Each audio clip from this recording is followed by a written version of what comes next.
అమ్మ గుర్తుపట్టావు నన్ను? రాత్రి వచ్చానుగా, నీ సమస్య చెప్పంగానే వచ్చాను. నేను సమస్య చూశాను. కట్టుకున్న భర్త లేరు, పోలియో వచ్చి కూర్చుని చోటు నుంచి లేవలేక చాలా ఇబ్బంది పడుతున్నాను.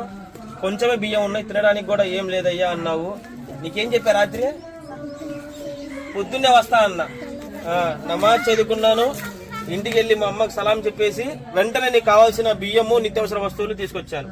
ఏంది మేము ఇచ్చిన ఈ జాగ్రత్త వాడుకో, నీకు సొంత బిడ్డలాగా నేను ఉన్నాను, సరేనా?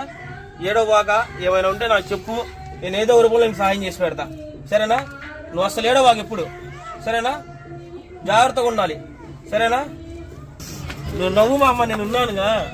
ఏం భయపడాల్సిన పని లేదు. మా ఇంట్లో ఒక్క ఫోన్ కాల్ వేస్తే మరి వాళ్తాడు అనమాట వచ్చి. నువ్వు నవ్వు మామ, నేను ఉన్నానుగా నీకు.